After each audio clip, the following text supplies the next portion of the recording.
Muy bien, vamos a empezar. Por favor, Pamela, toma lista a las 6:15. Y ahora sí, vamos a empezar. El día de hoy, 26 de agosto del 2020, vamos a abordar el estudio del Sistema Nacional de Gestión Ambiental peruano, tomando como referencia el año 2008. Es interesante advertir que ya para aquellos momentos se destacaba en el ámbito de la administración pública relacionada a la protección del ambiente una ausencia de política ambiental integral para el país. Como no existía una autoridad ambiental nacional, cada ministerio tenía normas sectoriales, reglamentos de protección, reglamentos de participación ciudadana y en algunos casos ninguna regulación ambiental. Así teníamos el caso del Ministerio de Comercio Exterior y Turismo, que no tenía reglamento de protección ambiental ni de participación ciudadana ambiental, el Ministerio de Defensa, el Ministerio de Salud, que carecían de cualquier normatividad que estableciera los pasos a seguir para poder aprobar un estudio de impacto ambiental. Y por otra parte teníamos sectores como el del Ministerio de Energía y Minas, básicamente con la actividad eléctrica, la actividad minera y la actividad hidrocarburífera, que si bien es cierto, sí contaban con reglamentos de protección ambiental, estos eran sumamente flexibles y favorables al administrado y no aseguraban propiamente una participación ciudadana, una participación indígena, y no eran garantes de la protección efectiva del ambiente al tener indudablemente un rol de promotor de la inversión privada, pero a la vez aquel que debía velar porque el ambiente y los pueblos indígenas se protejan en el desarrollo de esta actividad económica. Y en ese tira y afloja, usualmente terminaba perdiendo la parte más débil. Imagínense usted, ¿cuál podría ser, Bianca? ¿Quiénes creen que se veían afectados? Las poblaciones que se verían afectadas por el proyecto, ¿no?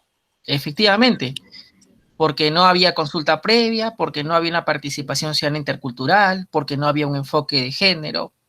Estábamos en el año 2008, ¿no? Y ya el comercio, el 10 de junio del 2007, había dado cuenta de estas deficiencias. Imagínense, estamos hablando de un diario sumamente conservador. Esto me hace recordar el movimiento de la reforma agraria, donde un grupo importante de hacendados estaban promoviendo una reforma agraria desde el propio Estado, ¿no? Lamentablemente para sus intereses no se produjo y fue el golpe militar de Velasco a finales de los 60, principios de 70, quien produce la reforma agraria, pero igual desde el Estado, no desde el campo, como algunos hubieran querido. Bueno, esto también era lo mismo, el comercio que representa a un grupo de personas que tienen poder y de personas que tienen una opinión sobre el tema del ambiente y el tratamiento de los pueblos indígenas, ya daba cuenta que los conflictos sociales se producían por una ausencia de una política ambiental integral, por un enfoque sectorial, ¿no? Por instituciones ambientales dispersas, ¿no? No podíamos, en caso de una afectación a un río, a un lago, a un territorio indígena, tener la visibilidad de una institución como OEFA, como el Organismo de Evaluación y Fiscalización Ambiental, donde podíamos acudir para que sancione al infractor. No teníamos OEFA. Tampoco teníamos a una entidad como el Ministerio del Ambiente que pudiera también llevarnos a, sin duda, revisar qué estaba pasando, ¿no? Y como consecuencia de ello, pues, se generaban conflictos sociales muy importantes. Esta fragmentación que existe en la toma de decisiones referidas al ambiente generó una evidente también superposición de competencias entre las diferentes entidades del Estado. O sea, por ejemplo, se daban casos como el área de conservación de Cordillera Escalera, que ustedes han estudiado, donde por un lado el INRENA, hoy día el CERNAP, establecía un área de conservación regional mediante un decreto supremo, y por otra parte, el Ministerio de Energía y Minas ya había establecido un lote de hidrocarburos, el 103, en el mismo lugar. ¿Por qué ocurría eso? Porque como estaban fragmentadas las autoridades ambientales y no se comunicaban, no coordinaban, no articulaban, pues se producían este tipo de conflictos, ¿no? Este es uno más célebre, ¿no?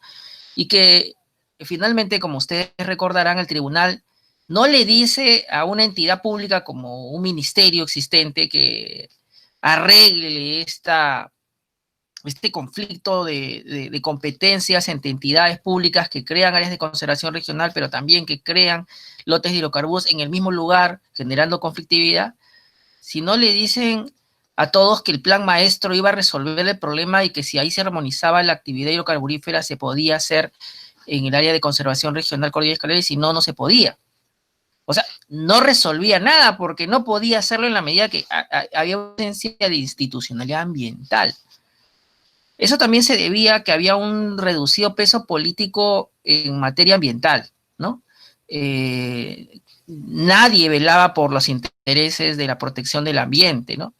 Y qué decir si estuviera acá nuestra compañera Mara, por la protección de los animales, ¿no?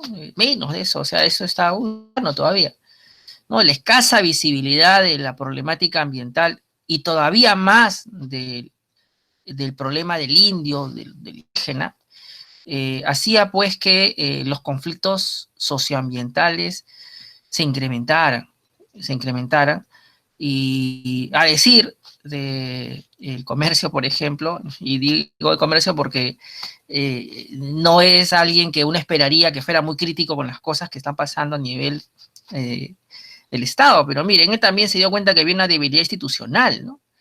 Y por eso es que ven aquí al costado como una ramificación, como una enredadera, porque así era, las competencias ambientales de todos los sectores estaban sumamente superpuestas, sumamente debilitadas, ¿no? De esta opinión también eran César Gamboa, mi amigo Pierre Foy, indudablemente Iván La Negra, Mariano Castro y muchos otros que por esa época ser un dotado de una gran brillantez para darse cuenta que esto no caminaba más, ¿no? Era muy evidente. En ese contexto se venía implementando, se venía aprobando normatividad. Entre esa normatividad se aprobó un reglamento de consulta y participación ciudadana en el procedimiento de aprobación de estudios ambientales en el sector de energía y minas. Pues claro, el sector de energía y minas es uno de los que tenía historia más antigua en el ámbito de aprobación de estudios de impacto ambiental. Sin embargo, como ya dijimos, por eso recordamos a la película Tierra y Revolución. Tú la recordarás, Bianca, seguramente algunos de ustedes la han visto, que es como un documental, en realidad no es propiamente una película, ganador de un premio por el Ministerio de Cultura, financiado también por la Autoridad de Cultura.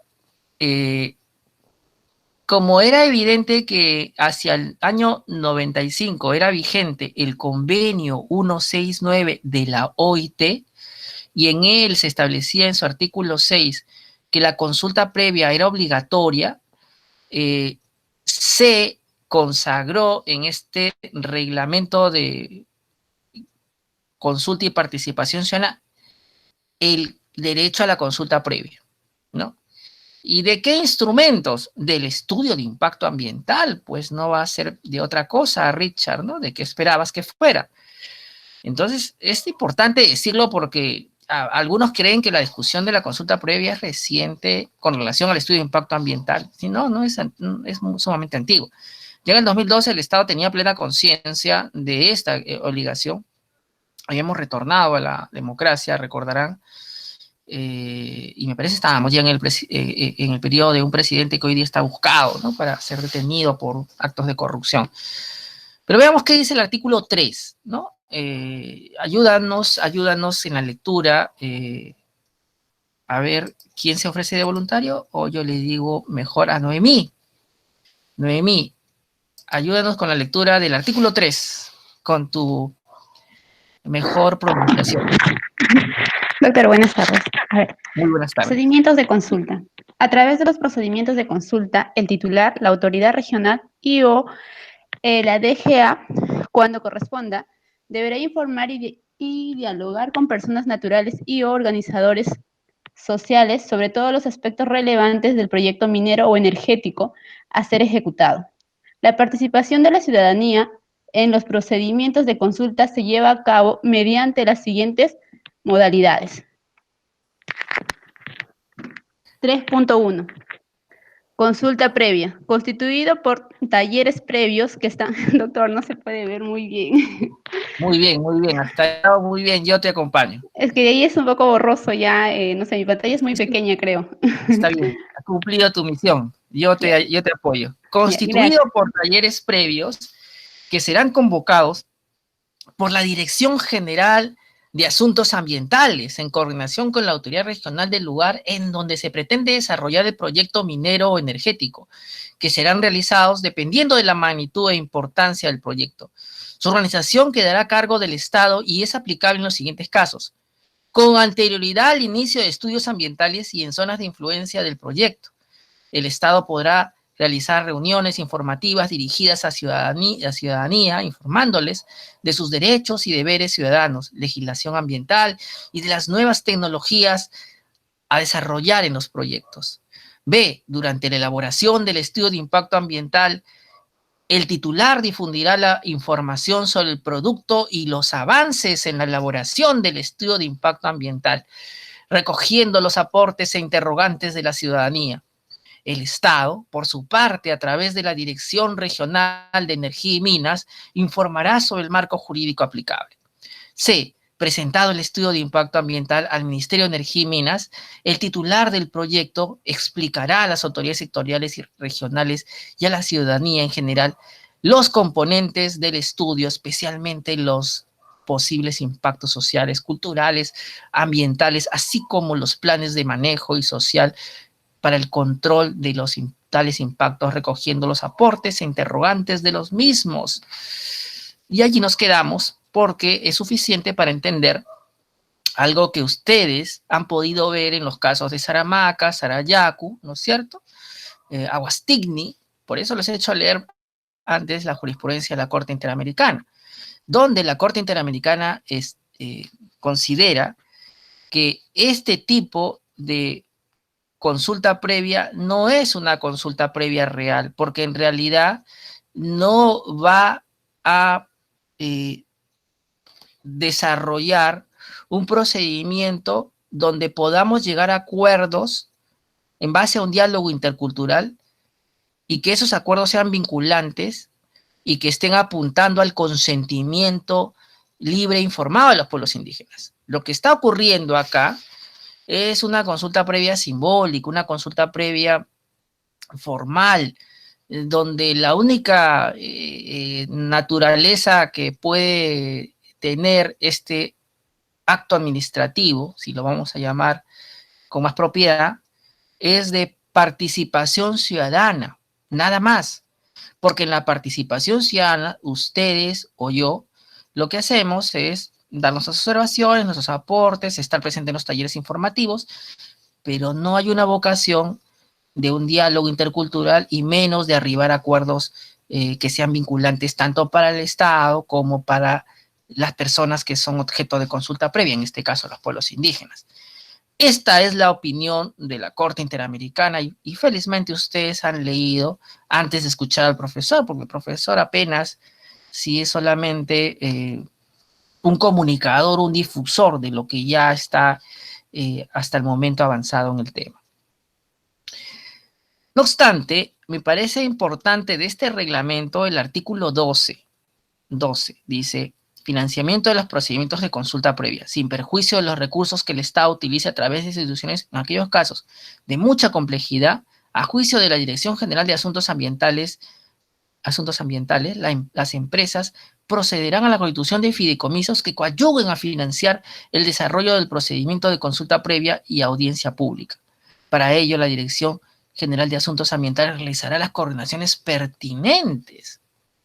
Es interesante esto porque en ello podría basarse una mayor independencia en la participación ciudadana. Imaginemos que su compañero, vamos a ponernos, los voy a ver porque no los puedo ver, su compañero Richard, Alexander, Caterina, Noemí, Yasmín, Bianca, Richard, y gracias por estar acá, Mariana, qué bueno verte. Jocelyn, son parte de las comunidades que van a ser afectadas por los impactos del proyecto y se constituye un fideicomiso para poder implementar la participación ciudadana y la audiencia pública. En el marco de este fideicomiso, ustedes podrían poner que, por ejemplo, su asesor sea Luis Alexander Torres Mendoza, para que los oriente, porque ustedes no son expertos en derecho. Y de repente tenemos a la doctora Lucy Valentina Martínez como alguien que es ingeniera ambiental, que también puede coadyuvar a orientar a la población afectada sobre el contenido del estudio de impacto ambiental. Y de repente también tenemos un economista como Juan Alexander Carranza, que además es abogado. Y los contratamos para que antes de que haya el procedimiento de participación ciudadana propiamente con las audiencias públicas, les expliquen el contenido del estudio de impacto ambiental, los principales impactos positivos y negativos. Por eso es interesante este artículo 12 que estamos viendo en la pantalla. Este artículo 12 sí es un avance en nuestra normativa ambiental y consagra uno de los principios más conocidos en análisis económico del derecho, que me parece que algunos de ustedes conocen bien porque han llevado el curso, como es el de internalización de costos. ¿Por qué debe pagarlo el titular del proyecto? Porque debido a que él genera riesgos socioambientales, o sea, riesgos al ambiente y a la salud de las poblaciones afectadas con el mismo, debe costear la participación ciudadana que no se desarrollaría si él no generara el riesgo socioambiental. Entonces es correcto que él internalice los costos de esa implementación, ¿no? Esa es la idea. Ahora, vamos a hacer otra pregunta interesante. ¿Este reglamento es constitucional cuando hace pasar la participación ciudadana como consulta previa? ¿Usted cree, estimada Mariana, que está por aquí, que es constitucional un reglamento que contrabandee, entre comillas, una idea distinta, haciendo pasar una participación ciudadana como consulta previa? ¿Será constitucional? No, porque pierde contenido el derecho. Claro, vacía de contenido. Sí, es verdad, Mariana. Vacía de contenido. Pero es porque el profesor Carguatocto es un apasionado defensor de los pueblos indígenas, y yo no voy a decir que no lo soy, porque faltaría mi consecuencia. ¿Es porque yo lo pienso? No. Porque la clase no es de las pasiones del profesor, sino de lo que objetivamente ocurre en la realidad. Y en la realidad ya esto lo ha resuelto no el Tribunal Constitucional, sino la Corte Suprema. Vean ustedes que la Sala de Derecho Constitucional y Social Permanente de la Corte Suprema resolvió que las disposiciones de 2 decretos supremos emitidos por el Ministerio de Energía y Minas para aprobar reglamentos de participación ciudadana en actividades de hidrocarburos y de participación ciudadana en actividades mineras son inconstitucionales.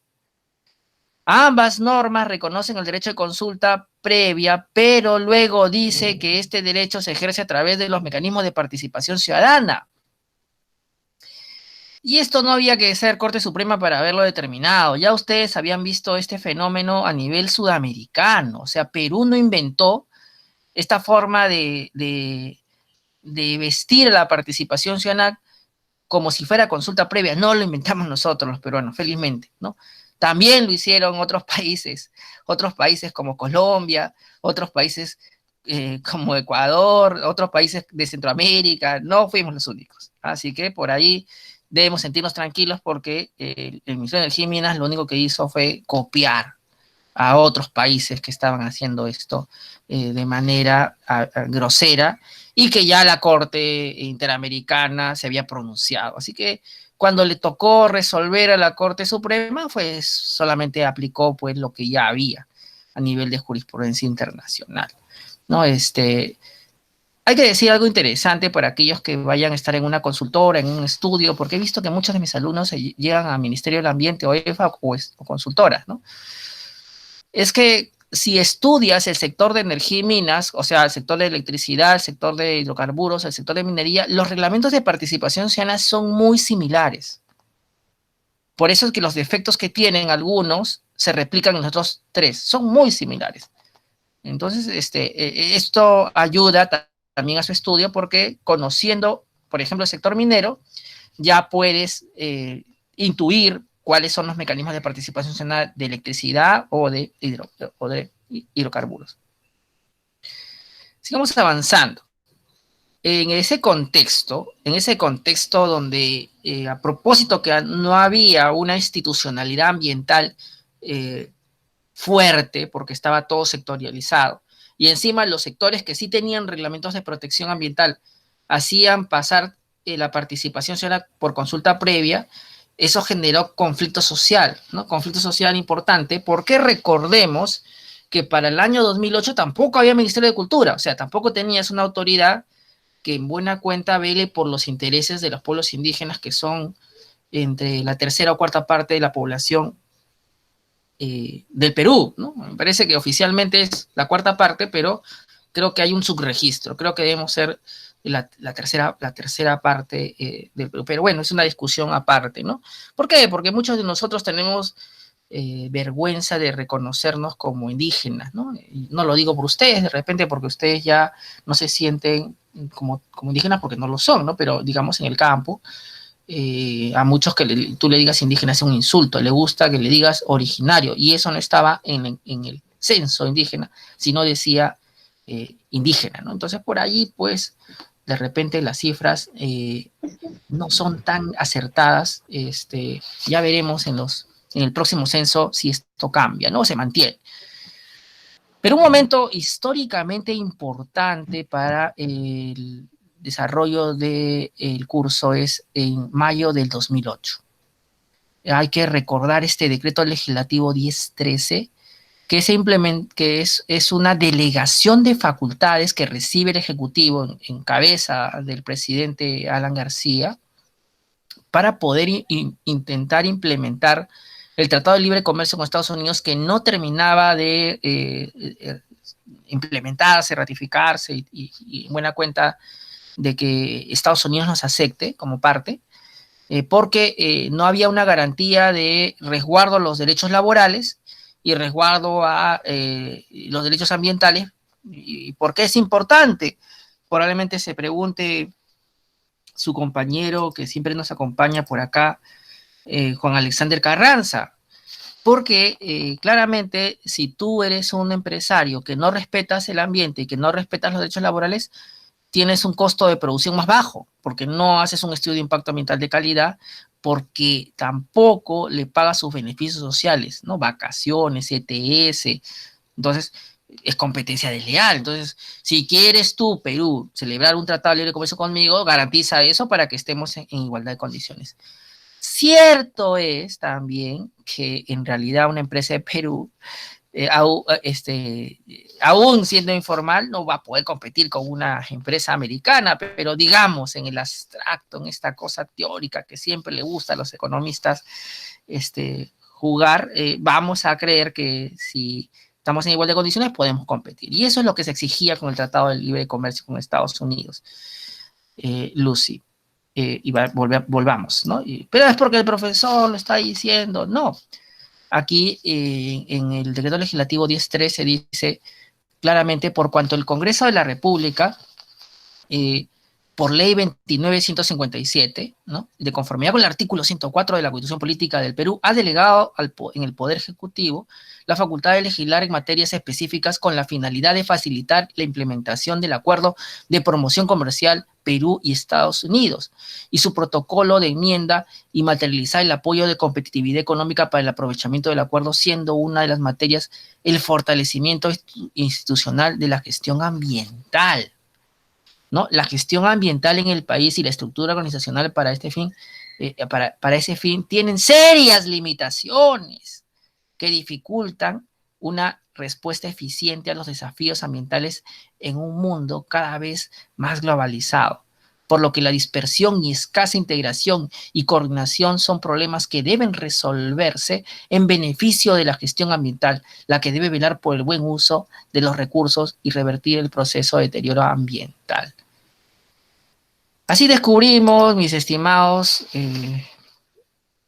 colegas futuros y sanmarquinos, que en realidad la construcción del Ministerio del Ambiente no fue como hubiéramos querido, consecuencia de un movimiento ambiental fuerte que logró en las urnas, logró desde el Congreso convencer a las bancadas en que el Ministerio del Ambiente es necesario para poder construir una gestión ambiental adecuada, estudios de impacto ambiental adecuados, consultoras de calidad, etcétera, etcétera.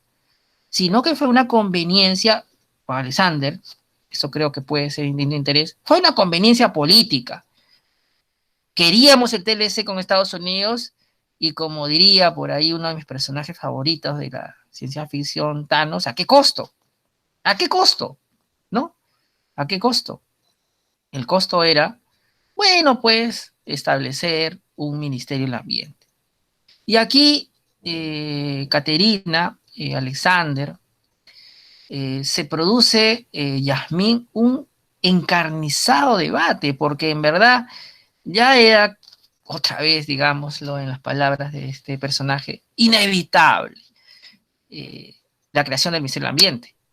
Lo que teníamos que discutir ahora, ¿en qué términos? ¿No? ¿En qué términos?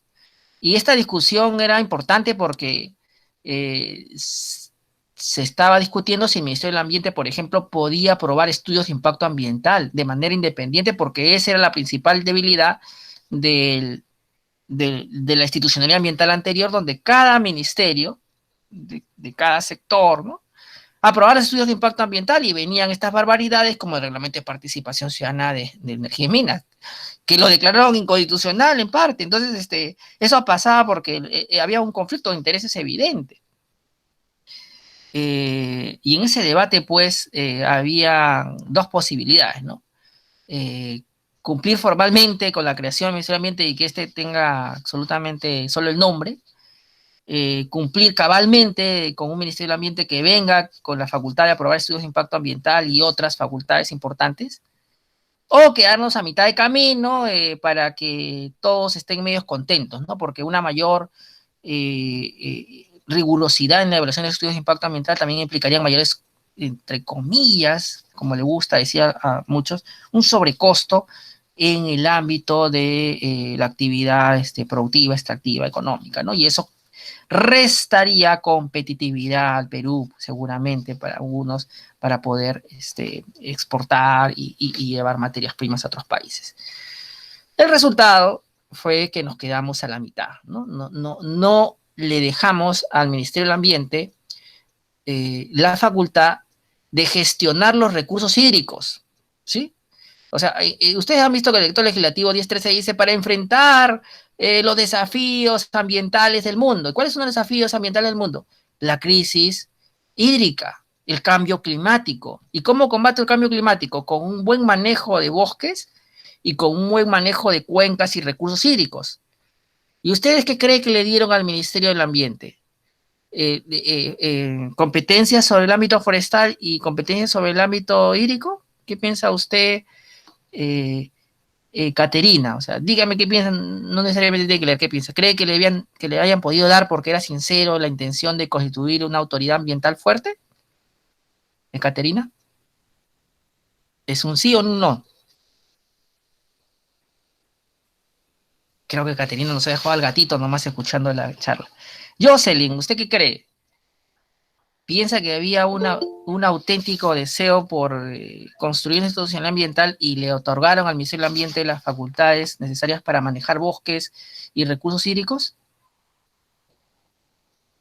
Juan Alexander, usted sí está presente. Dígame, ¿usted qué piensa en un sí o un no?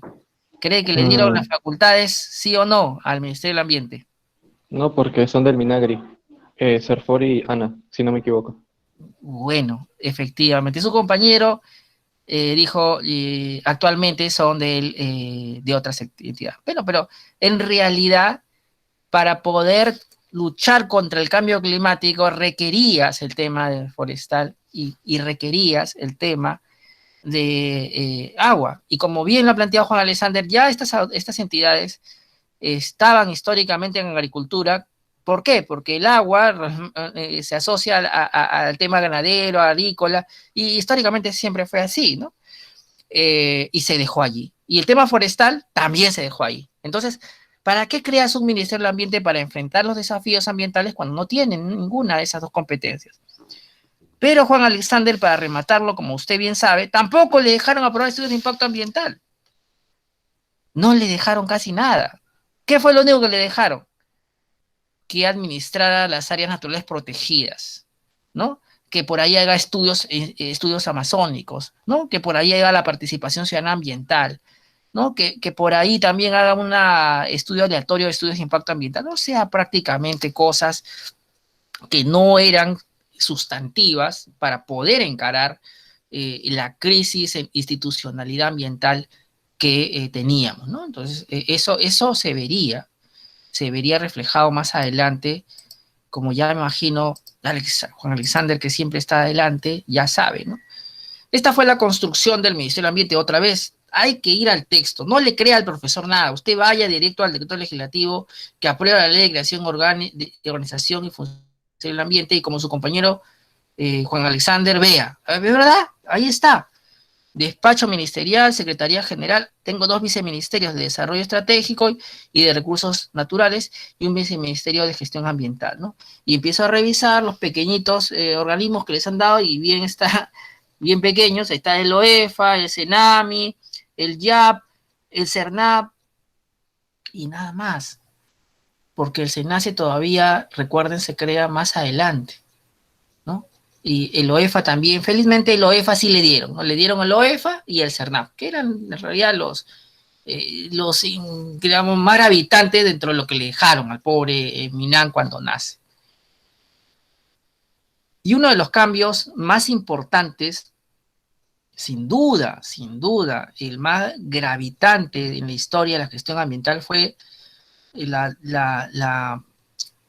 escisión del Instituto Nacional de Recursos Naturales, más conocido como INRENA, porque esta institución, que albergaba en su interior a 3 autoridades, una de hídricos, otra de áreas protegidas y otra de forestal y fauna silvestre, y que estaba adscrito, como Juan Alexander ya sabe, al sector agricultura y riego, fue a dar origen a otras 3 entidades. La Intendencia de Recursos Hídricos daría lugar a la Autoridad Nacional del Agua. La Intendencia de Áreas Naturales Protegidas daría lugar al Servicio Nacional de Áreas Naturales Protegidas por el Estado, CERNAP. Y la Intendencia de Forestal y de Fauna Silvestre, en principio, dio origen a una dirección de línea del Ministerio de Agricultura. Profesor, pero su compañero ha dicho el CERFO, el OSINFO. No. Lo que pasa es que recuerden que al 2008 se empieza a cocinar la ley de la selva, que le decían así los indígenas, y en junio, o sea, un año después, recuerden, junio del 2009 se produce el baguazo, que trae como consecuencia la derogación de la Ley Forestal y de Fauna Silvestre, que justamente allí es donde se creaba la autoridad forestal como el CERFOR que conocen hoy día. Se deroga por el baguazo. Entonces, por un largo tiempo no había CERFOR al principio, sino había una dirección de línea del Ministerio de Agricultura. Esa es la historia real. ¿Y cómo eran, Juan Alexander, Caterina, que estamos esperando que llegue a clase,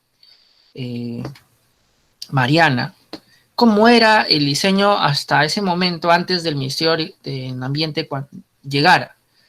Bueno, era el siguiente, o sea, cada sector tenía como, vamos a decirlo, o sea, de una manera muy sencilla, como que tuvieran un pequeño Ministerio del Ambiente adentro de sus unidades que veía la aprobación de estudios de impacto ambiental. Así teníamos el caso de Energía y Minas, donde para aprobar los estudios de impacto ambiental de hidrocarburos y electricidad teníamos a la Dirección de Asuntos Ambientales Energéticos.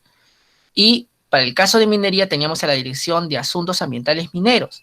En el sector de producción también teníamos unidades ambientales que veían estudios de impacto ambiental. Para el caso de pesquería, agricultura e industria pesquera, teníamos a la Dirección General de Asuntos Ambientales de Pesquería. Y para el caso de industria manufacturera y agroindustrial, teníamos a la Dirección de Asuntos Ambientales de Industria.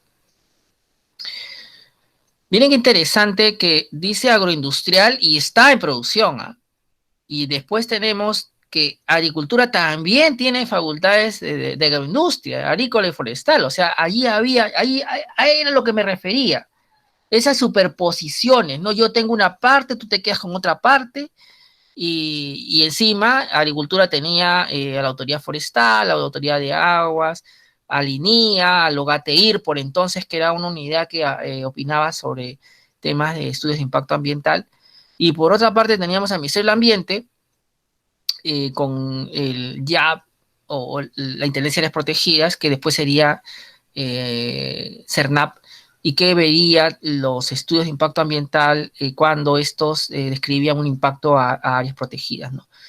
En el caso de comercio exterior y turismo, teníamos una dirección de medio ambiente y sostenibilidad turística, que debía aprobar los estudios de impacto ambiental de turismo, y no había unidad especializada de comercio exterior. O sea, todo lo que venía de exterior no tenía ninguna certificación ambiental.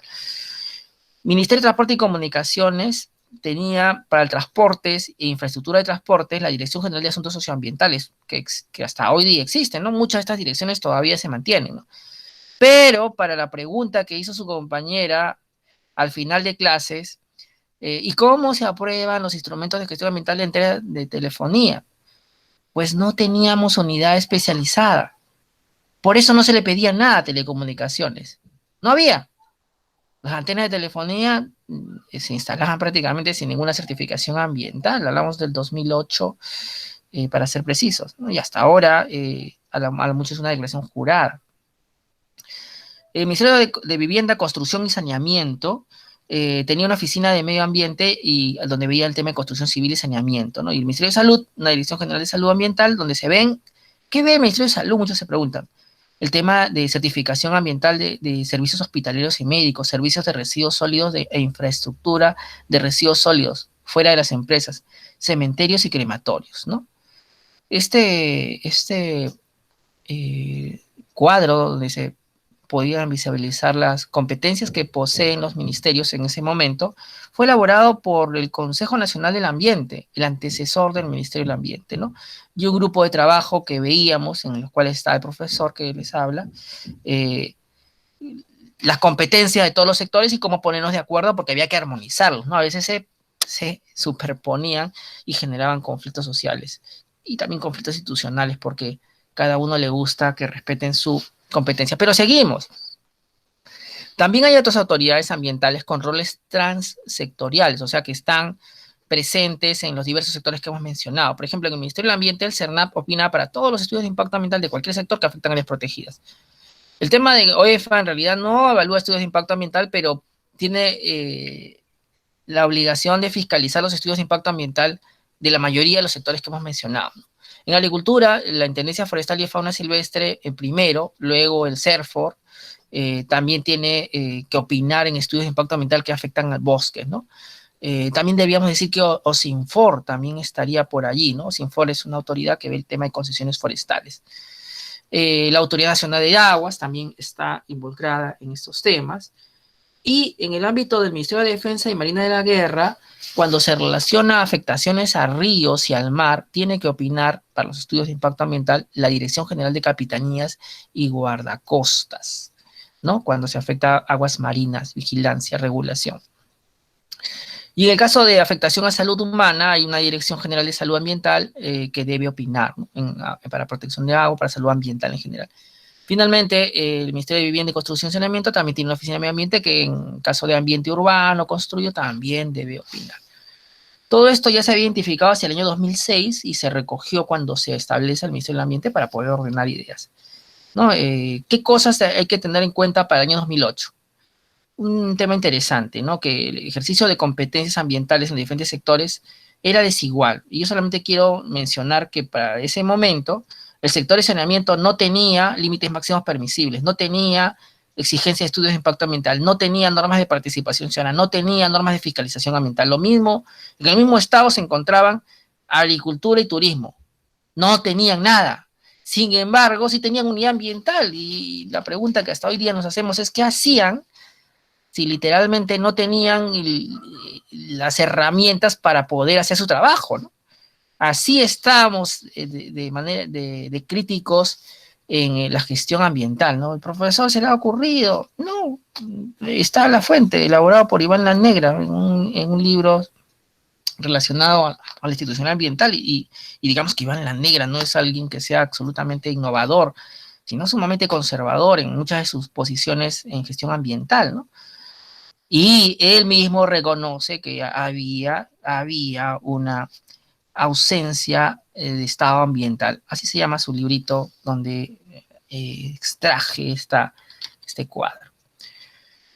Bien, ¿qué hacemos para cambiar todo esto? Aparte de, obviamente, crear un Ministerio del Ambiente, tenemos que empujar un reglamento de la ley del Sistema Nacional de Evaluación de Impacto Ambiental, porque no solamente basta que tengas autoridades ambientales fuertes, sino que haya reglamentación. Y no teníamos, ojo, no teníamos un reglamento de la ley del CIA. Teníamos solamente una ley que era muy general, que no establecía un procedimiento administrativo pautado.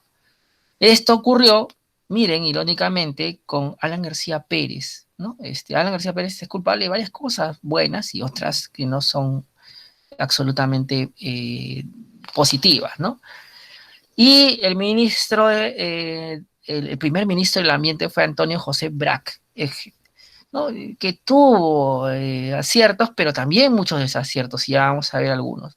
Pero uno de los aciertos fue que aprobó el reglamento, ¿no? Y el reglamento, para su momento, 2009, era un reglamento bastante bueno, ¿no? Porque elevaba el estándar de exigencias para los estudios de impacto ambiental al exigir que haya valoración económica ambiental, al exigir que haya actualización de los estudios de impacto ambiental, al exigir que haya términos de referencia de calidad, etcétera. Sin embargo, el problema que tenía este decreto supremo 019-2009 MINAN era que tenía una disposición complementaria final, primera, que dice lo siguiente, por favor, su compañera o su compañero, a ver, Richard, por favor, léenos ese texto de la primera disposición complementaria final.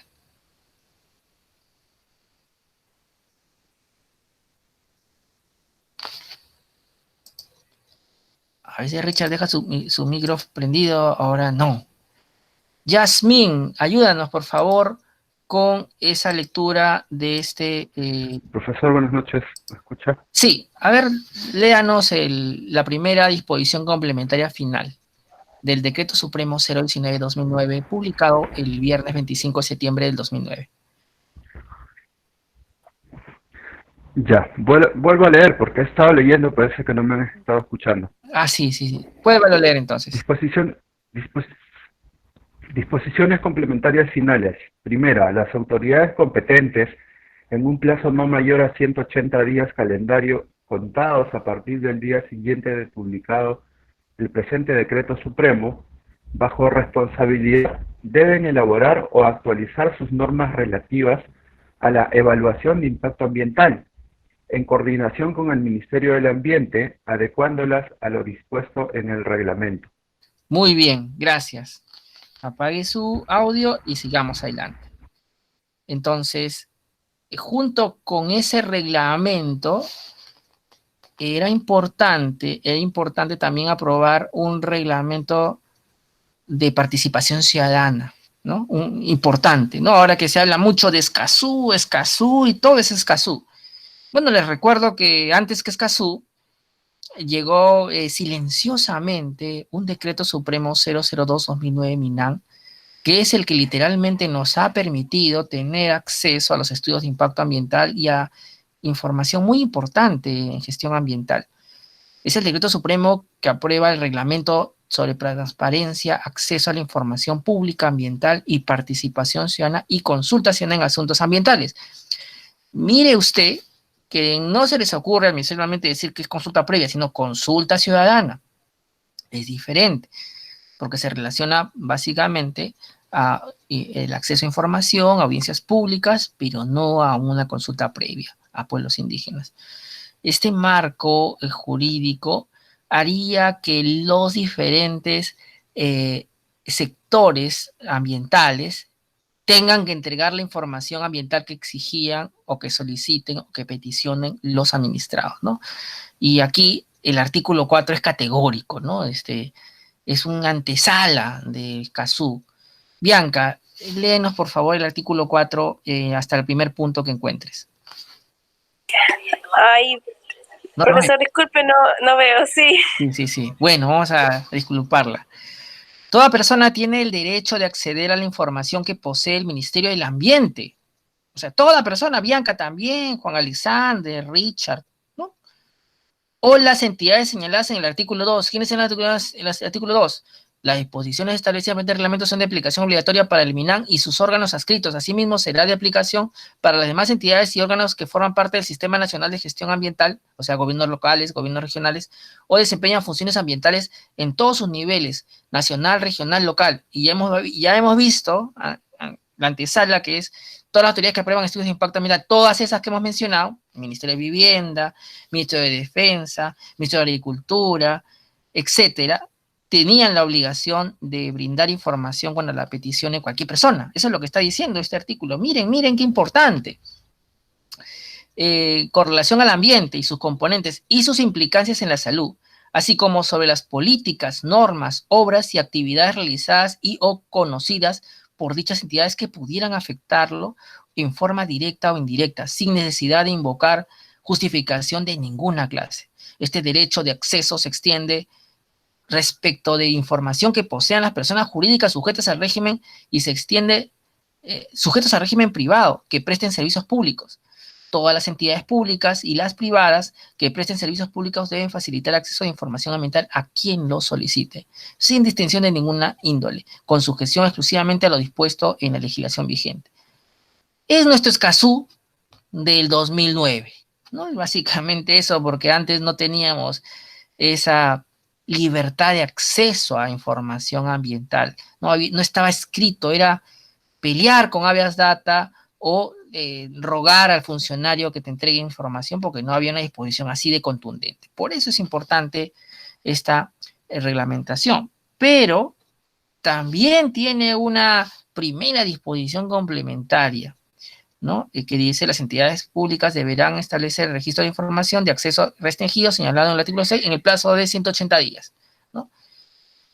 Y la que nosotros nos preocupa más es la segunda disposición complementaria, y aquí vamos a llamar a su compañera Jessica. Jessica, ¿me escucha? ¿Estás ahí, Jessica? No sé, algunas veces tengo la sensación de que estamos solos. Sí, Jessica, profesor, dígame. Jessica, por favor, léanos la segunda disposición complementaria final. Aquí le estoy señalando. ¿La puede ver o está muy pequeño? Segunda disposición Estoy en el complementaria final. celular, pero sí creo que lo veo. Las entidades por segundo deberán... Eh, no veo muy bien. Ya, muy bien. El esfuerzo cuenta. Las entidades públicas señaladas en el artículo 2 deberán adecuar sus regulaciones y prácticas a lo dispuesto en el presente reglamento. Asimismo, podrán emitir disposiciones específicas de su sector que complementen o desarrollen lo dispuesto en este reglamento. El Ministerio del Ambiente conduce el proceso de adecuación en coordinación con las entidades competentes en el marco de la Estrategia Nacional Ambiental. Entonces, a diferencia del caso anterior, no había un plazo para poder hacer realidad la reglamentación de participación ciudadana en cada sector. Se dejaba a discreción. Te decían, esto se aplica para todos, se supone que tú debes adecuar tus reglamentos de participación ciudadana a estos estándares que son mucho más rigurosos, ¿no? Es usted la obligación de adecuarlos, decía los sectores, ¿no? No había un plazo, estaba así, libre, ¿no? Era un escaso defectuoso, digámoslo, no era tan bueno. En este contexto, hay que rescatar que hubieron sectores que sea por exigencia de entidades privadas, ONGs o población, adecuaron sus reglamentos de participación ciudadana. Un ejemplo de ello es el Reglamento de Participación Ciudadana para la Evaluación, Aprobación y Seguimiento de Instrumentos de Gestión Ambiental del Sector Agrario, Decreto Supremo 018-2012 AG. Solo 4 años, 2009, 10, 11, 12, 4 años después, ellos ya venían cumpliendo esta disposición, ¿no? Y consagraron principios como el de publicidad, principio de igualdad de derechos, principio de carácter de orden público de las normas ambientales, el principio de transparencia y buena fe, el principio de mejora continua, el principio de enfoque intercultural. Interesante, o sea, sí cumplieron, y aquí está, envían ustedes el artículo 1, segundo párrafo, dice: la participación en materia ambiental para las actividades del sector agrario se rige por la presente ley y supletoriamente por el Decreto Supremo 002-2009 MINA. Vean ustedes qué interesante. Junto con eso, se actualizaría por primera vez el denominado Plan Director de Áreas Protegidas por el Estado, que es como una especie de constitución para las áreas protegidas, porque es el documento de planificación más importante de todas las áreas protegidas por el Estado, ¿no? En agosto del 2009. Sin embargo, ya en el 2020 debemos decir que está completamente desfasado porque el plan tenía 5 años de vigencia y hasta la fecha no se actualiza, pero para ese momento era un avance. ¿Cuál es el siguiente avance que uno nota del decreto legislativo 1013 que hemos mencionado? Lo primero, ya dijimos, la creación del CERNAP, Servicio de Áreas Protegidas, que pasa de la autoridad ambiental en áreas protegidas de ser una intendencia, una oficinita en una entidad, a ser un organismo técnico especializado, como diría la ley orgánica del Poder Ejecutivo, ¿no? Pero además, el cambio más significativo, aparte también de la creación de la Autoridad Nacional del Agua, pero eso iría para la Agricultura, como lo ha dicho Juan Alexander, aparte de eso, sin duda, el más importante cambio fue la creación del organismo de evaluación y fiscalización ambiental, que era aquel que tenía que velar por el cumplimiento de las obligaciones socioambientales de los administrados que tenían estudios de impacto ambiental aprobados o que incumplieran legislación ambiental. El problema aquí era, para empezar, que Ocinermin ya venía desarrollando fiscalización en materia de electricidad, hidrocarburos y minería en cuanto a obligaciones socioambientales, o sea, obligaciones derivadas de estudios de impacto ambiental. Era mucho más fácil fortalecer a Ocinermin que crear un organismo nuevo. ¿Y por qué les digo eso? Porque el problema cuando creas una entidad es que la entidad que te precede tiene que transferirte los expedientes de los sancionadores a una entidad nueva, con personal nuevo, que recién está aprendiendo a ser sancionadores, y hay como una especie de algún punto ciego, ¿no? Ese primer o segundo año de la transferencia, mientras que te transfieren los expedientes y mientras tú vas aprendiendo, es donde muchos administrados, en los casos de transferencia o fusiones de entidades, sacan ventaja para poder ganar la prescripción de mi infracción ambiental. Y algunas veces no solamente ganan, sino no se inician los procedimientos sancionadores porque en ese limbo, en ese espacio, queda el expertise de estos administrados en evitar, eludir la sanción.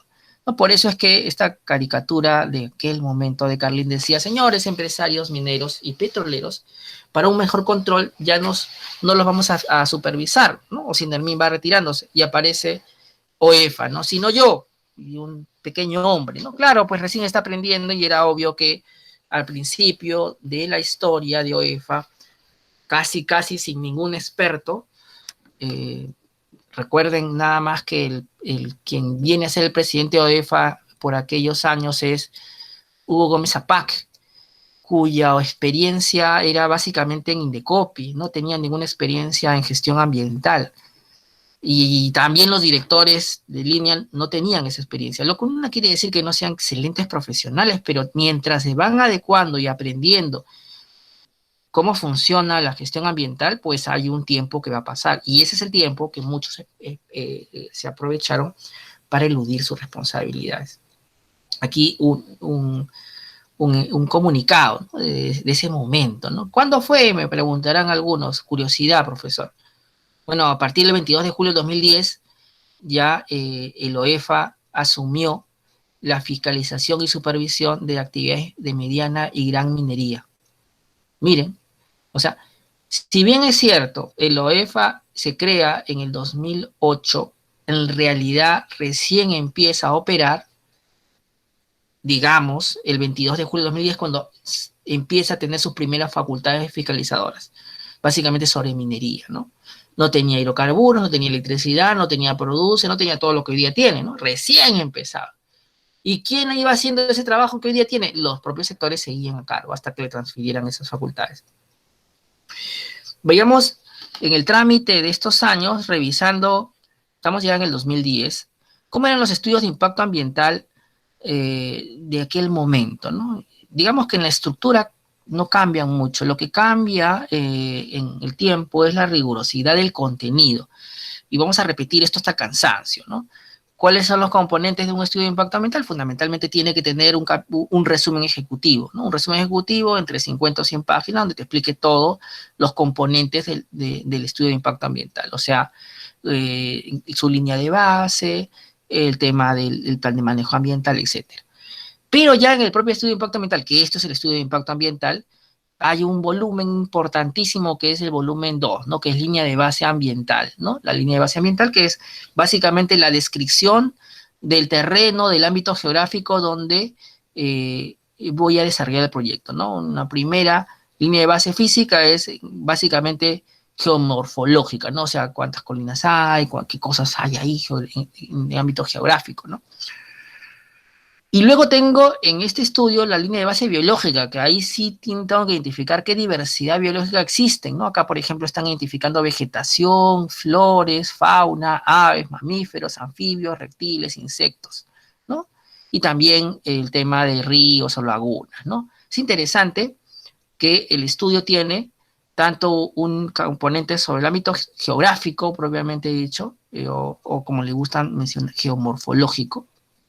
¿Por qué es importante esto?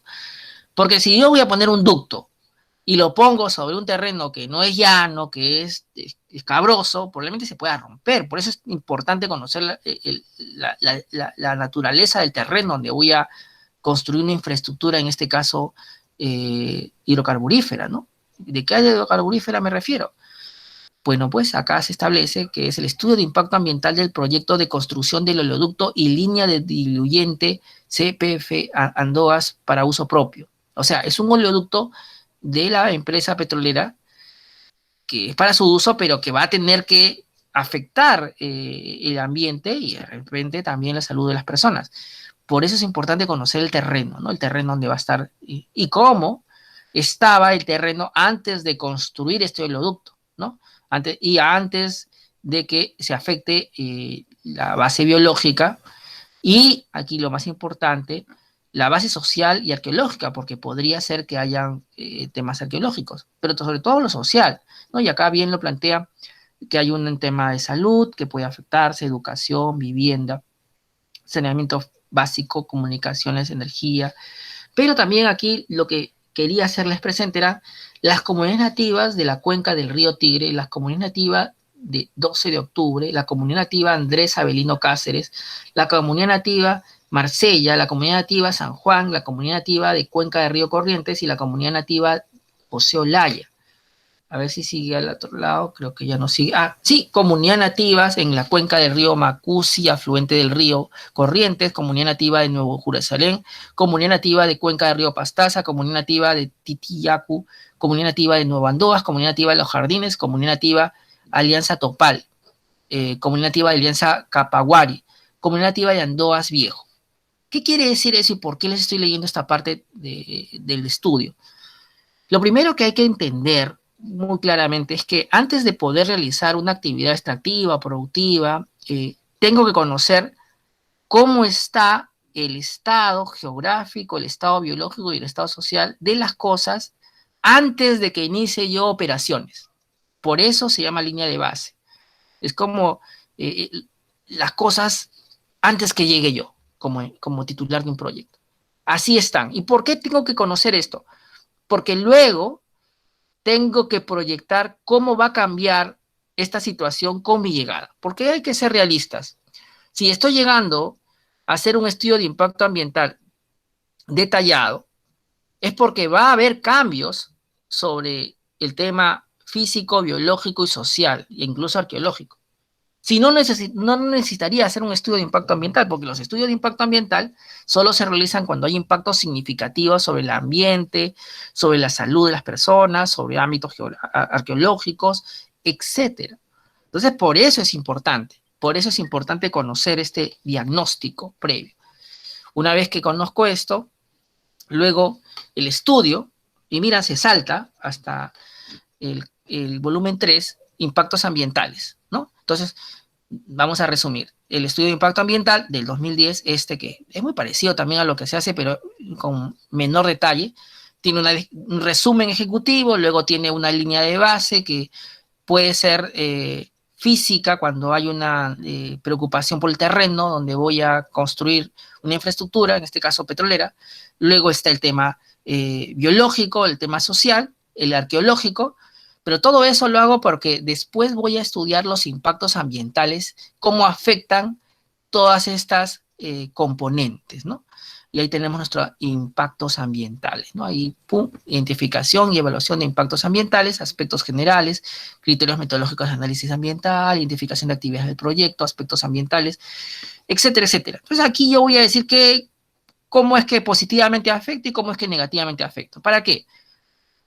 Para que los impactos negativos que yo realice al ambiente o la salud de las personas puedan ser controlados, puedan administrarse esos riesgos y evitarlos. Primero es evitar el impacto negativo a la salud, al ambiente de las personas o a ámbitos arqueológicos, por ejemplo. Pero si no se puede, ya tendríamos que hablar de una mitigación, ¿no? De una mitigación. Pero si no se puede, una compensación y una minimización. Pero esos escenarios no son los deseados, ¿no? Eventualmente, lo que tenemos que hacer es prevenir esos impactos. O sea, se van a producir, pero vamos a prevenir que se ocasionen. Y si se ocasionan, tendremos que generar un plan de contingencia que me prepare para poder controlar esa emergencia ambiental. Eso se llama plan de manejo ambiental. Y allí tenemos, por ejemplo, un plan de monitoreo, que básicamente, ¿qué hace el plan de monitoreo? El plan de monitoreo lo que hace es, me comprometo a una serie de obligaciones para que no ocurran daños ambientales producto de mi actividad. Y para eso voy monitoreando todas mis actividades para que no contamine el ambiente, para que no afecte la salud, ¿sí? Pero ¿qué pasa si a pesar de todo eso se genera, por ejemplo, una ruptura del oleoducto que estoy construyendo, en este caso de Perenco?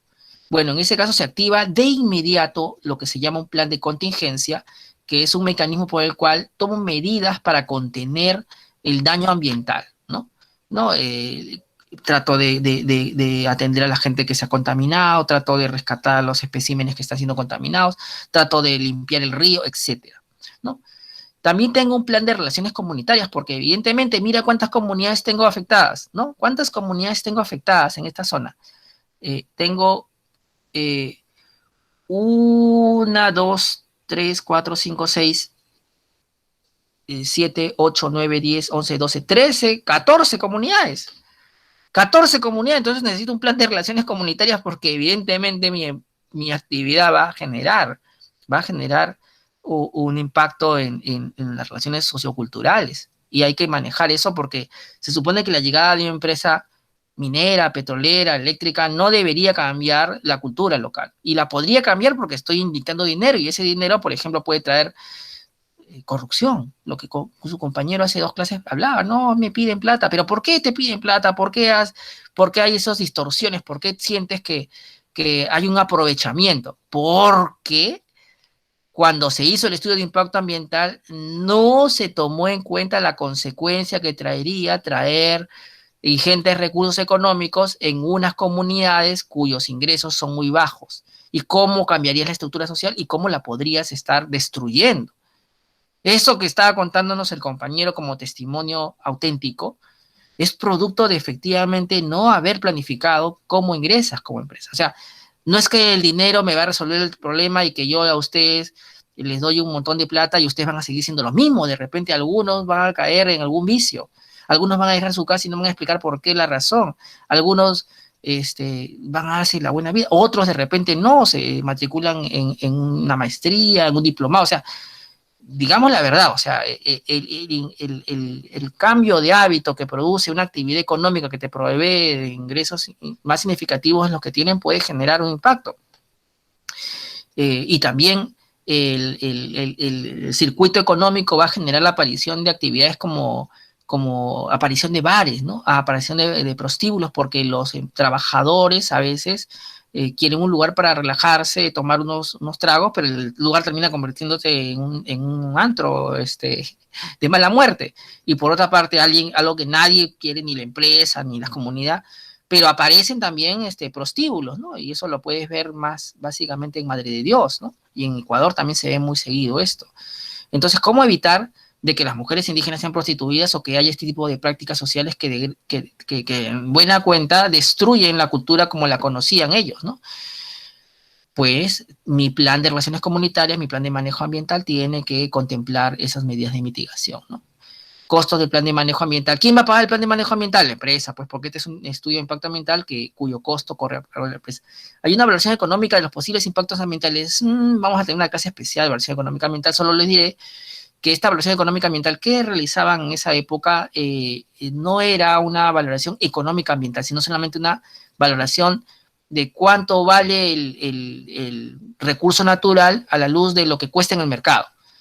Y ya sabemos que hay algunos recursos naturales que no tienen un mercado, y yo tengo que manejar otros escenarios como los mercados hipotéticos, como metodologías de evaluación contingente, o sea, donde en realidad no hay un mercado, pero yo me lo invento para poder generar un valor, pero esa es otra historia que vamos a contar. Esto no existía, acá solamente era, si yo destruyo, por ejemplo, para construir el oleoducto un árbol, yo valorizo el pie tablar, y si ese árbol no tiene valor económico, no vale nada, pues, ¿no?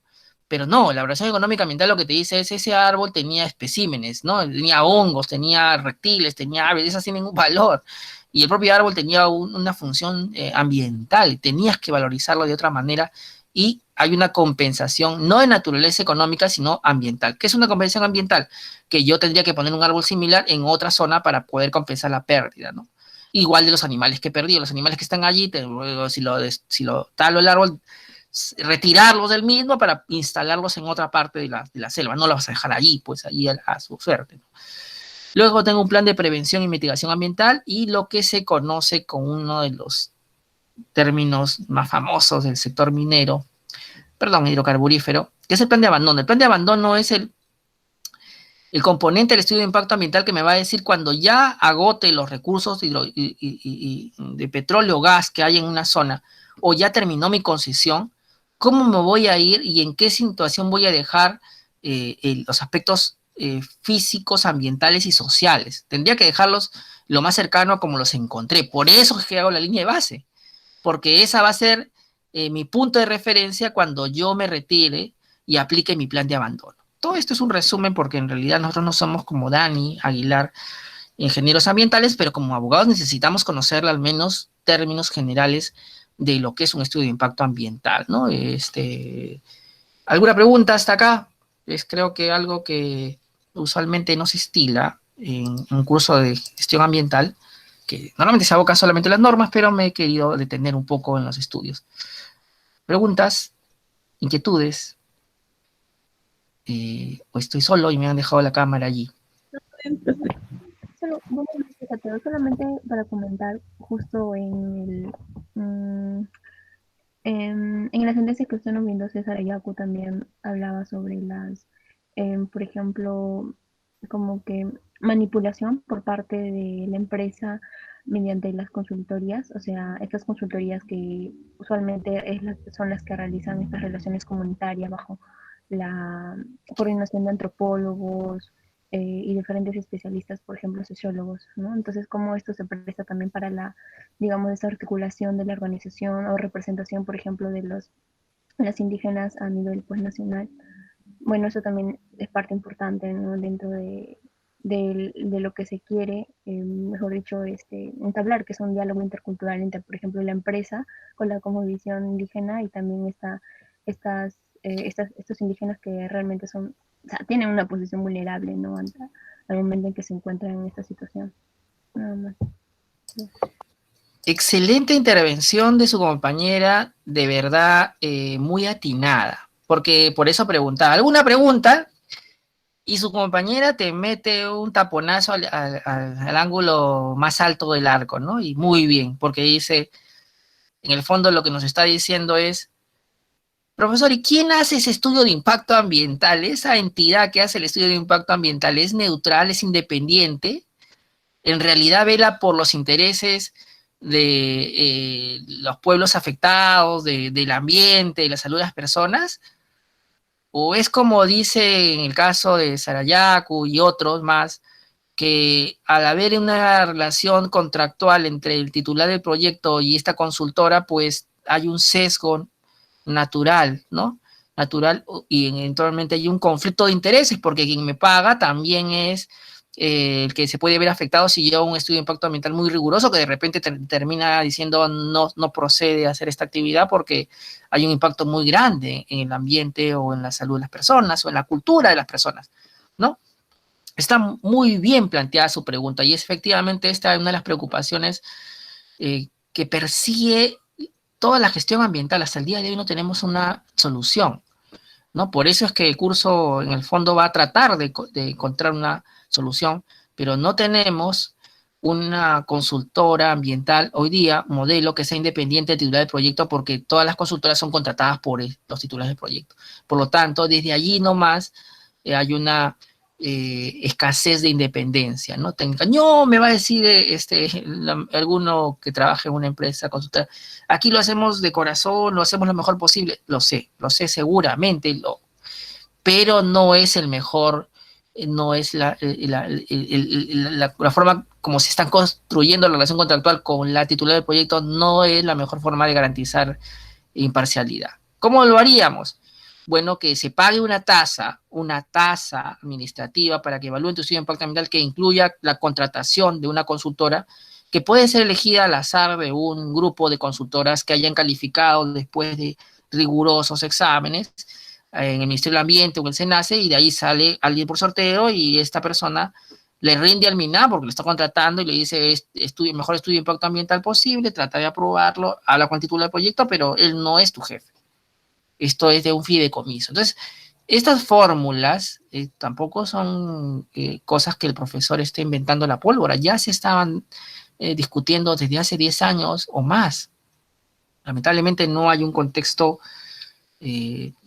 histórico, político, que nos favorezca, ¿no? Ojalá que haya un contexto similar a la creación del Ministerio del Ambiente, que por necesidad, conveniencia económica o política ya acepten construir un mecanismo que permita independencia a las consultoras ambientales, ¿no?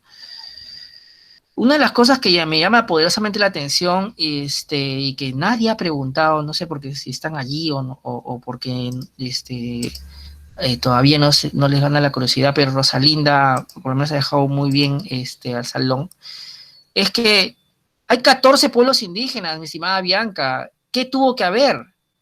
¿Qué tuvo que haber? Si había una identificación en el estudio de impacto ambiental de 14 pueblos indígenas. Tuvo que realizarse una consulta previa. O sea, el estudio de impacto ambiental ha identificado a pueblos indígenas que van a ser potencialmente afectados por la construcción del oleoducto y la línea diluyente CPF Andoas para uso propio de Perenco. Ese es el tema, que no estamos todavía insertando el componente ambiental con el componente de pueblos indígenas, van de la mano. La Corte Interamericana no se ceja y no dice, no, yo voy a hablar de estudios de impacto ambiental y no hablo de consulta previa. No, es parte de la consulta previa del estudio de impacto ambiental, es parte de la gestión ambiental. No la puedes separar. Y esta es una de las principales deficiencias de este estudio de impacto ambiental. O sea, desde el saque, la falta de consulta previa. ¿Y qué generaría? Y vamos a ponerlos de ejemplo. Si alguien quisiera decir si el acto administrativo de aprobación de estudios de impacto ambiental, no respetando la consulta previa, es válido o no. ¿Qué piensa nuestro siempre adelantado Juan Alexander Carranza? ¿El acto administrativo de aprobar el estudio de impacto ambiental sin consulta previa es válido o no es válido? ¿Es legítimo o no es legítimo? ¿Carece del requisito de validez de procedimiento regular? Efectivamente. Bien, aplicó su 27-4-4, se sacó la pelota y pateó, ¿no? O sea, efectivamente, porque el acto administrativo tiene un orden público necesario para tener que tener una validez, ¿no? Y además hablaríamos de legitimidad, ¿no? Y esta es la razón, ojo con ello, y no voy a contarles toda la historia, por la cual en estas zonas es donde se ha producido mayor conflictividad social y mayores hechos lamentables de violencia, porque efectivamente nunca dialogaron con estas poblaciones, ¿no? Aparte, y los digo también con ánimo de conciliadores, si hubieras consultado ese estudio de impacto ambiental, de pronto el impacto económico, ambiental, social, etcétera, se hubiera manejado mejor y no hubieras tenido los problemas que hoy día tienes. No hubo eso, se impuso, hubo participación ciudadana, nada más. Sigamos avanzando en la historia. Bueno, acá ya está un poquito más el estudio. Todavía en el 2009, en esa época, se aprueba la primera política nacional ambiental del Perú, que tenía principios tales como la transectorialidad, uno que le gusta mucho, de repente a algunos, análisis costo-beneficio, competitividad, gestión por resultados, seguridad jurídica, también le gusta mucho la seguridad jurídica, mejora continua, cooperación público-privada, ¿no? Sí, pero en ese contexto del 2009 se daba también un caso muy, muy, muy conocido hasta hoy día, sin solución, que es el tema del caso de Doerran y la contaminación de plomo de las personas que viven en el Oroya, ¿sí? Incluso acá se discutía las ampliaciones del PAMA que nunca terminaba de cumplir Doerran y que finalmente se fue a la quiebra y hoy día nadie cumplió. O sea, se le dieron una serie de ampliaciones y al final para nada porque nunca los cumplió, ¿no? Entonces, esa era la crisis de la gestión ambiental. ¿Quién le dio las ampliaciones? El Ministro de Energía y Minas. No se nace, no me hizo el ambiente. Y el contrato de garantía y medidas de promoción de inversión de esta empresa decía que ella debía hacerse cargo, pues, de los pasivos ambientales, porque muchos dicen, no, pero la empresa llegó y ya ella no se tenía que hacer cargo de lo que encontró así, porque hace casi 90 años antes ya estaba en funcionamiento. No, pero cuando tú suscribes tu contratito, dices que te vas a hacer cargo de la ejecución de un plan de inversiones en 20 meses para que podamos arreglar esto y que sea sostenible, ¿no? Tú lo estás firmando, ahí está el original, ¿no? No lo hiciste, ¿no? Producto de eso, la autoridad por entonces, hablamos de antes de OEFA, era Osindarmín, y multa, ¿no? Multa a Doerran, pero más allá de la multa, lo que me interesa no es evidenciar el tema de la infracción ambiental, Si no, miren la gráfica que aparece en el lado derecho de la diapositiva. Empieza a ser un desarrollo de lo que entendemos por daño ambiental, ¿no? Y empieza a desarrollar un concepto bien interesante, como por ejemplo que es el impacto ambiental, puede ser lícito o ilícito. ¿No? Juan Espinosa acá estaría contento, ¿no? Con Jairo Ciesa y con Beltrán Pacheco, ¿no? El lícito, y miren lo que dice, el impacto ambiental lícito es el que ha aprobado el PAMA. O sea, si yo tengo un PAMA con estándares ambientales malísimos y límites máximos ambientales malísimos y vas a contaminar, bueno, eso es lícito. Esta era la concepción que se tenía, ¿no? Y todo lo que esté por fuera del PAMA, que contamine tan igual como el otro podía ser, eso es ilícito, ¿no? Y en consecuencia, principio de legalidad decía acá, si excede el límite máximo permisible, o sea, por lo tanto, porque está fuera del PAMA, porque todo lo que está entre el PAMA es lo que está cumpliendo el límite máximo permisible, allí se produciría daño ambiental, ¿sí? Si no excede, hay solo degradación, ¿no? Excede el límite máximo permisible, contaminación. No excede o no existe el límite máximo permisible, degradación. Eso es daño ambiental. Pero lo que genera el cumplimiento del PAMA, que puede afectar el ambiente y la salud de las personas, eso no es daño ambiental. Esto cambiaría radicalmente con la aprobación de la Ley General del Ambiente en el año 2005. Sin embargo, eso Señormín no lo tomó en cuenta, porque en la Ley General del Ambiente se dice que el daño ambiental puede ser lícito, ilícito, puede ser, o sea, no importa si tienes un estudio de impacto ambiental aprobado, si generas un daño ambiental tienes la obligación de reparar. Bueno, pero aquí está la discusión, ¿no? Acá está la discusión sobre hasta qué punto uno puede legalizar una contaminación ambiental y no responder por ello. Vamos a ir cerrando porque me gusta ponerles caso para que no sea solamente normativista el curso. Y vamos a ponerle el último caso de la clase de hoy día y ya nos vamos. Este es el caso del estudio de impacto ambiental de un proyecto poco conocido. Quizás Juan Alexander de repente ha escuchado por ahí el proyecto minero Las Bambas. El resumen ejecutivo. Ojo, todo lo que estamos viendo son resúmenes ejecutivos. No estamos entrando al estudio de impacto ambiental. Ya la próxima semana vamos a revisar los resúmenes ejecutivos que usted ha encontrado para que también, así como yo estoy explicando un poco cada uno y sus componentes, usted también lo haga, ¿no? Y pueda responder la pregunta del día de hoy en el foro, que va a ser cuáles son las partes del estudio de impacto ambiental y cuáles para usted considera la más importante, ¿no? Vamos a hacer la última explicación, que esto va a ser materia del foro. Que por cierto, todo esto se evaluó y equivale al 25% de su nota final. Y primero, el resumen ejecutivo tiene una introducción, un marco legal de la IA. Miren la diferencia con el otro, ¿ah? En el otro no se había contemplado el marco legal de la IA, acá ya estamos mejorando, estamos en el 2010, 2 años después. Un marco legal de la IA, una breve descripción del proyecto, o sea, en qué consiste el proyecto minero de Las Bambas, muy bien. Luego la delimitación del área de influencia, eso no estaba en el otro, ¿recuerdan? No estaba en el otro, pero aquí lo estamos poniendo ya.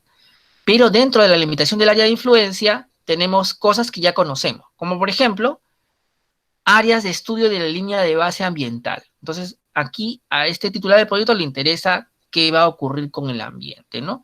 Y vamos a estudiar el ambiente que se va a afectar con el proyecto, a lo cual se llama área de influencia ambiental, ¿no? Área de influencia ambiental en componente mina y área de influencia ambiental del mineroducto. Miren lo que dice. Nota a pie de página. No es esa carretera por donde pasan los camiones el día de hoy con los minerales. Sí, esa carretera. Originalmente no era una carretera. Acá tenemos el estudio de impacto ambiental de Golden Associates, de Las Bambas, de Strata Cooper, donde se planteaba un mineroducto. Ojo con eso. Entonces, el área de influencia del mineroducto. Sigamos. Hay una definición del área de influencia socioeconómica, ¿no? Socioeconómica, ¿no? Ahí vamos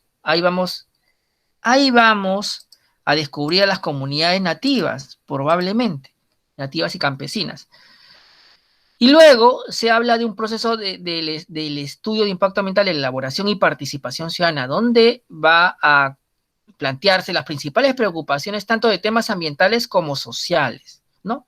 Va a haber un método de evaluación de impactos, va a haber una política ambiental social de Strata Cooper. ¿Cuál es una de las cosas que llama la atención? Que no se identifican a los pueblos indígenas como tales. Justamente esta es una de las razones por las cuales hay protestas. No hay comunidades nativas, campesinas en este caso, que estén bien identificadas. O sea, se pone el tema social en general. Una de las partes más importantes de un estudio de impacto ambiental es el que sigue, el 5.6, características ambientales del área del proyecto, que son componentes del área de las bambas, ¿no? Ahí vamos a tener componentes físicos y biológicos, tanto en el tema del mineroducto como el del el milideno y filtro, ¿no? No puedo leer tampoco yo. Los componentes del proyecto nos explican en qué consiste. Aquí lo que nos interesa más es el 7.0, posibles impactos ambientales y sociales, ¿no? Y acá te empieza a explicar por componente del proyecto, ¿no? Por el mineroducto, por la planta de fitos y almacén de concentrados, cuáles son los impactos, ¿no? Que se pueden parecer. Y acá aparecen los impactos sociales, ¿no? Socioeconómicos, estética visual, tráfico, arqueología, áreas naturales protegidas. También señala un reasentamiento, o sea, este proyecto va a implicar una reubicación de población. Y también podría haber un cambio en la organización social y política, porque ya saben, la presencia de una mina siempre va a impactar en la cultura local. Luego de eso vienen las medidas de prevención, control y mitigación de los impactos ambientales, que es lo que nosotros preferimos llamar, para nosotros, el plan de manejo ambiental. El plan de manejo ambiental es esto que acá estaría apareciendo, las medidas de prevención, control y mitigación de impactos ambientales.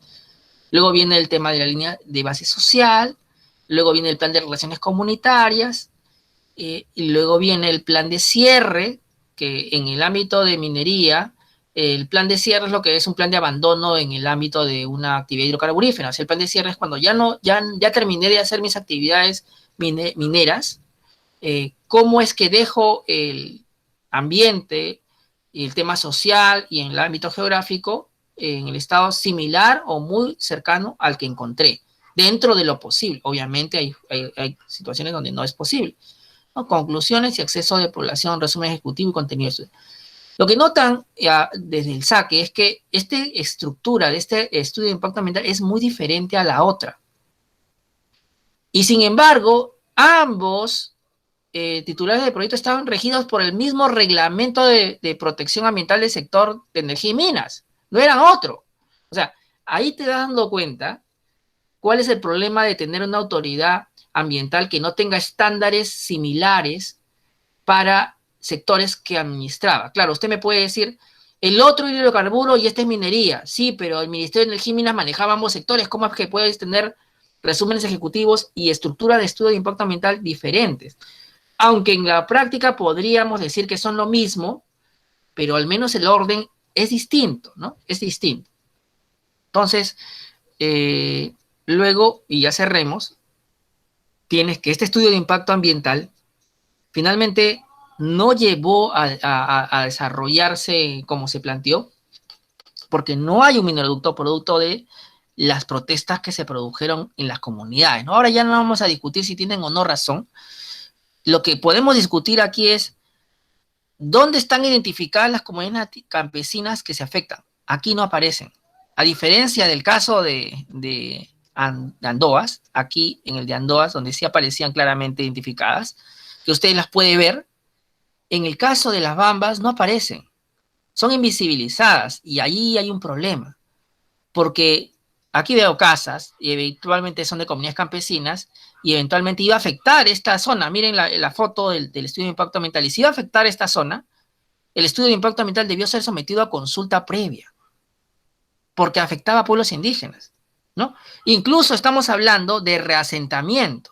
Si ese reasentamiento, punto 7.5, implica pueblos indígenas, pues tiene que haber no solamente consulta previa, sino consentimiento libre informado.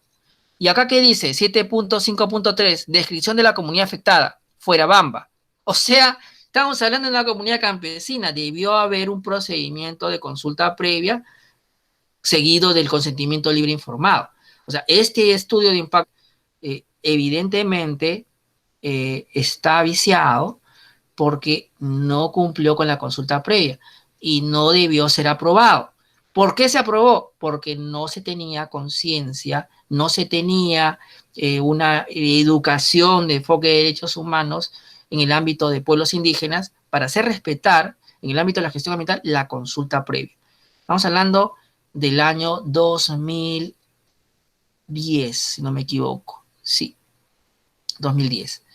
Entonces, ya cerrando la clase, lo último que les voy a decir es que el último informe nacional del estado del ambiente en el Perú fue el que les muestro, el del 2009 al 2011. Luego de este no ha habido ningún informe del Ministerio del Ambiente que me diga en qué estado está mi territorio, mi sociedad y cultura, mis recursos naturales y mi diversidad biológica, mi cambio climático, mi calidad ambiental y los riesgos de la salud, la población, la gobernanza ambiental, compromisos y oportunidades ambientales. Ya no ha habido. Lo que ha habido recientemente, eventualmente, ha sido un informe nacional del estado del ambiente del 2012-2013, por allí que va cubriendo, pero ya luego, recientemente, apenas elaborado por CEPAL y OCDE sobre evaluaciones del desempeño de Perú en 2016, son la poca información que tenemos sobre el estado del ambiente. Cerremos concluyendo que no hay una preocupación del Estado por reconocer cuál es el estado de conservación del ambiente, el grado de contaminación que tiene la sociedad peruana, y que el último informe nacional del estado del ambiente es me corrijo, el del 2013. Solo hemos hecho el 2009 al 2011, el 2012 al 2013, no hay del 2014, no hay del 2015, no hay del 2016, no hay del 2017, no hay del 2018, 19, 20. No hay hace 7 años, y eso es preocupante. Cerremos la clase allí, y la próxima clase vamos a conversar sobre la construcción del nuevo del procedimiento de aprobación de estudio de impacto ambiental, tanto el clásico como el certificación global, así como la aparición del SENACE, pero también, y permítanme, con ejemplos de estudios de impacto ambiental, cómo vamos creciendo en rigurosidad. Última pregunta, y ya nos vamos. ¿Alguna pregunta? Juan Alexander, usted siempre pregunta. Richard, pregunta usted también. Una pregunta final. Sí, profesor. Si se pudiera contestar ahora o para la siguiente clase. Dígala, láncela antes que acabe la clase.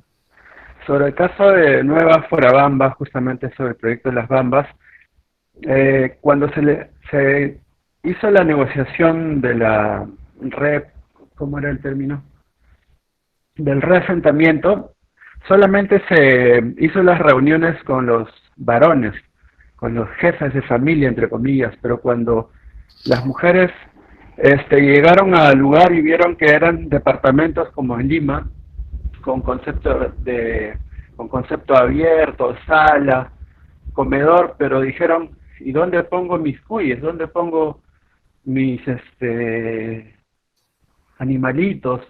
Y en la actualidad, pues, de acuerdo a un familiar que es ingeniero geógrafo en la zona, a las 5 de la tarde uno ve cómo están subiendo las escaleras de los edificios modernos con sus animalitos. Entonces, ¿qué se ha hecho para poder corregir esa situación? Porque en la actualidad algunos pobladores de Nueva Forabamba se quejan de que les han engañado y que se sienten como presos en el lugar, porque no es un lugar adecuado para vivir, porque ellos no están acostumbrados a vivir en ese tipo de departamentos de 60 metros cuadrados. Muy bien, Richard. Nos vamos diciéndole lo siguiente. En los estudios de impacto ambiental tiene que haber una participación ciudadana intercultural, y también tiene que haber una participación de las mujeres por los impactos diferenciados que tienen. Esto no se produjo en este estudio de impacto ambiental y como en muchos otros, no vamos a decir que este es el único, ¿no? Y por eso es que ocurren esos desajustes de formas de ver el desarrollo y una reubicación de población, que debió ser con pertinencia cultural. Hoy lo sabemos, cuando se hizo nadie quería saberlo, y con consulta previa que te permitía un diálogo intercultural, donde la Autoridad de Cultura tenía que estar presente, donde la Defensoría del Pueblo tenía que estar presente, y donde había unas 7 etapas que tenía que pasar el Ministerio de Energía y Minas, con la población para poder llegar a un acuerdo cómo reubicarlos. Pero sobre todo, y miren, y con esto acabo, porque algunos ya han hecho Sarayaku, Saramaca, Guastigni, es interesante porque en el caso de este reasentamiento o reubicación tuvo que haber un consentimiento libre informado para saber por qué te reubico y que yo obtenga ese consentimiento de manera válida. De acuerdo a la legislación vigente, aparte del artículo 15 del convenio 69 y 16 del convenio 69 también, tenemos que existe legislación nacional que establece que tiene que haber una compensación económica diferente a la propia restitución del inmueble, ¿no? Esta compensación es porque he vulnerado mi derecho de residencia. Esto es independiente del tema de pueblos indígenas. Pero lo más importante aquí, y con eso cerramos la clase, es que luego de reubicados, cuando se retire la actividad productiva o extractiva, existe el derecho de retorno. Porque el profesor lo dice, no, porque el convenio 69 establece y porque la jurisprudencia que ya han leído ustedes de la Corte Interamericana también señala. Y en estos acuerdos de reasentamiento no se establece de manera clara esa posibilidad de retorno. Nos estamos viendo en la próxima clase. Cuídense mucho. Hasta pronto. Hasta luego, profesor. Buenas noches, profesor.